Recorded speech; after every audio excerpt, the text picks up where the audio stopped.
मला आता दिसतंय लाडक्या बहिणींनी ठरवलेलं आहे की लाडक्या भावाच्या पाठीशी उभं राहायला, आणि म्हणून मी इथं आपल्याला सांगू इच्छितो, ज्या उमेदवारांच्या मागे महिला, मतपेटीत त्यांचा नंबर पहिला. आणि माझी लाडकी बहीणच उभी आहे, आणि लाडक्या बहिणी पण खूप मोठ्या प्रमाणावर आहेत, लाडके भाऊ आहे, आणि अतिशय सर्व जे पॅनल आहे अतिशय मजबूत पॅनल आहे.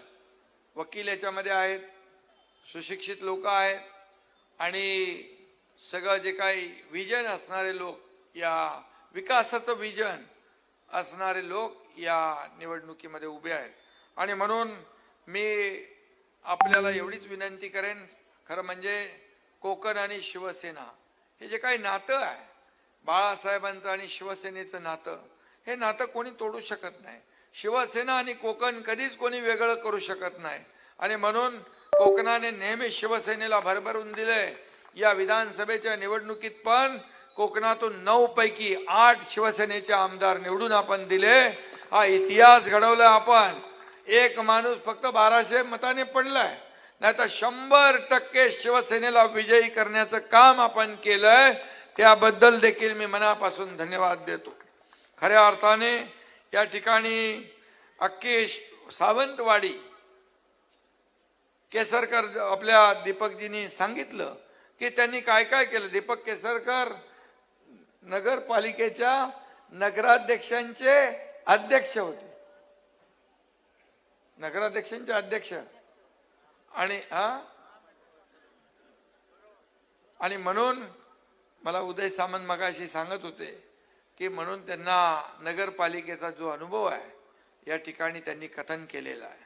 खऱ्या अर्थाने दीपक केसरकर यांनी या सावंतवाडीवर प्रेम केलं, आपल्यावर प्रेम केलं, आणि आपण देखील दीपक भाऊंवर प्रेम तसंच केलं. आणि म्हणून चौथ्यांदा तुम्ही निवडून आले, आणि विजयाचा चौकार मागच्या निवडणुकीमध्ये त्यांनी मारला, आणि त्यासाठी तुम्हाला धन्यवाद देतो. एक आदर्श आमदार, एक आदर्श लोकप्रतिनिधी काय असतो हे दीपक केसरकर यांच्या रूपाने आपण महाराष्ट्राला दाखवलेलं आहे.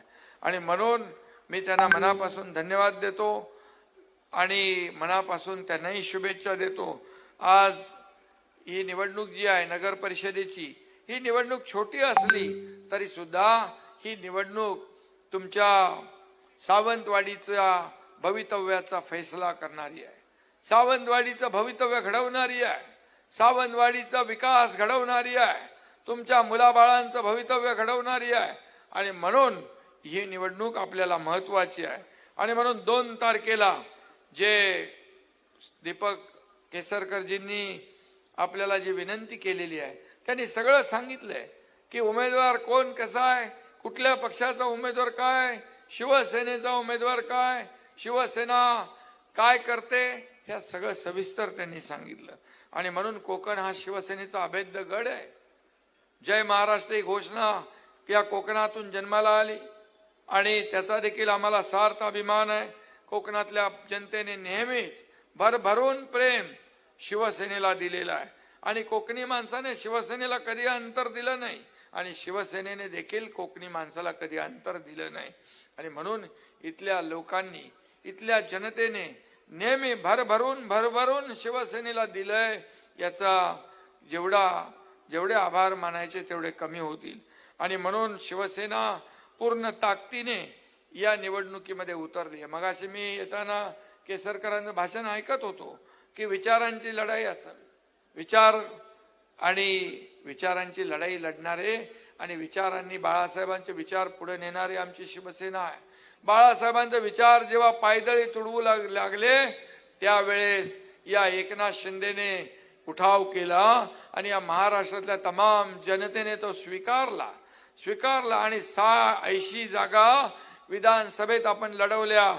आणि त्यापैकी 60 आमदार तुम्ही आम्हाला निवडून दिले, हा देखील एक इतिहास आहे, महाराष्ट्रातला इतिहास आहे. आणि म्हणूनच या ठिकाणी ही निवडणूक जी आहे, ही निवडणूक आपल्या अतिशय महत्वाची आहे. या लाडक्या बहीण योजनाच्या बद्दल केसरकरांनी सांगितलं. मी आपल्याला सांगू इच्छितो, मी देखील एक सर्वसामान्य कुटुंबातून आलोय. एका शेतकऱ्याच्या कुटुंबात माझा जन्म झाला. मी गरिबी पाहिली आहे, माझ्या आईची पत्नीची तगमग पाहिली आहे, काटकसर पाहिली आहे, कसा महिना चालवायचा हे पाहिले आहे, डोळ्यांनी पाहिलेलं आहे. आणि मी जेव्हा मुख्यमंत्री झालो त्यावेळेस मी ठरवलं, माझ्या या महाराष्ट्रातल्या माता भगिनींसाठी काहीतरी चांगला निर्णय घ्यायचा. आणि त्यामधूनच मुख्यमंत्री माझी लाडकी बहीण योजना जन्माला आली आणि लाडकी बहीण योजना सुरू झाली. अनेक लोकांनी अडथळे आणले, अनेक लोक म्हणाले फक्त घोषणा आहे, ये चुनावी जुमला आहे, ही काय योजना होणार नाही. परंतु